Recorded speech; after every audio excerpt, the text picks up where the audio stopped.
You think you gonna get what I already got. Coach Prime is building the wall now on the other side of the trenches.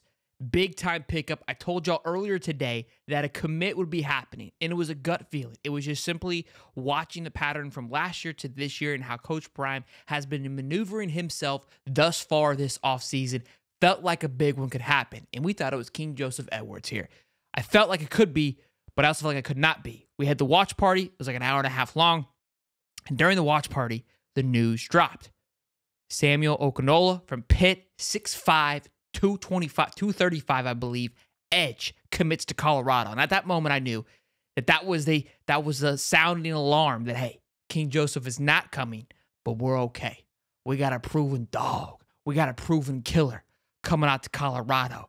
Not a freshman, not a new guy trying to find his way. No.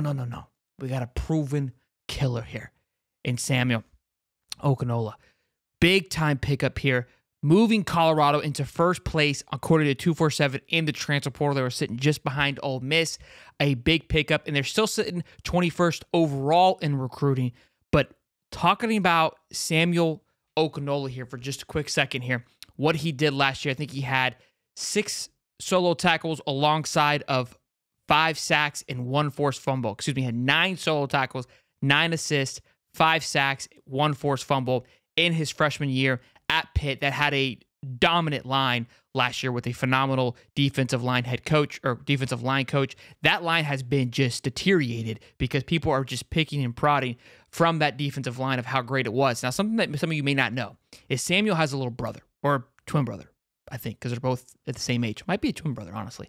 Samson Okinola, offensive lineman, Pancake King, they call him, 5-star stud, was in last year's recruiting cycle, currently at Miami. Now, he has not hit the transfer portal at all, but could we see a family reunion? I mean, if there isn't a guy to go after, right? You have a place of need. You've got some brother connection. You get the whole family out there in Boulder, Colorado. I'm just saying, keep your eyes peeled for it. That's all I'm saying. Huge pickup right before National Signing Day. We are humming into National Signing Day here, just less than 10 hours away, I guess, or 3 hours until the actual signing day happens. And this is setting up to be one of the biggest signing days we have seen, I don't know how long.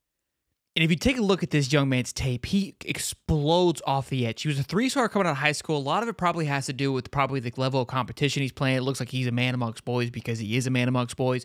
But you could just tell by his speed, his explosion off the line, his discipline, holding the line, holding the edge as well. Really big time pickup. Somebody who's going to be impactful and play right away. And the biggest thing that we've been talking about thus far with the pickups in the transport that Coach Prime has been picking up is eligibility.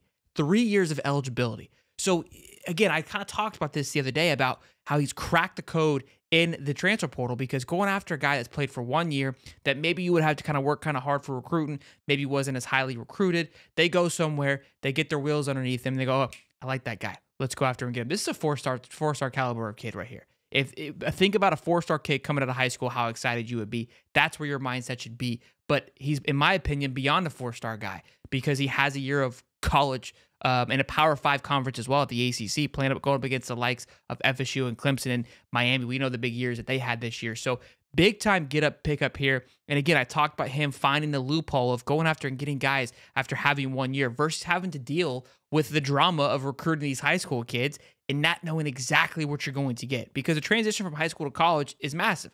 Sometimes these guys miss on their recruiting and how they evaluate talent, and it goes the same way. Sometimes they miss out. This kid was a 3-star. But looking at him, his size and the production that he had as a freshman at Pitt leads me to believe that this young man is easily a 4-star guy, or could have been a 4-star guy coming out if he maybe played some bigger competition while at high school. So stayed at Pitt. He had offers from Nebraska and Georgia and others when coming out of high school, but chose to stay close to home. Obviously, like I said, his brother went to Miami, but now want to get a taste of the big boy water. Heading out to Colorado, playing the Big 12. Obviously, some big-time edges and D-line have committed this week, but tomorrow, it's going to be a big one. So be sure to smash the like button, subscribe, be ready to rock and roll for that one. Almost at 6,000 subs. We should hit it by tomorrow. Thank you all that has subscribed and liked these videos. Much appreciated. We'll see you guys in the next one. Peace.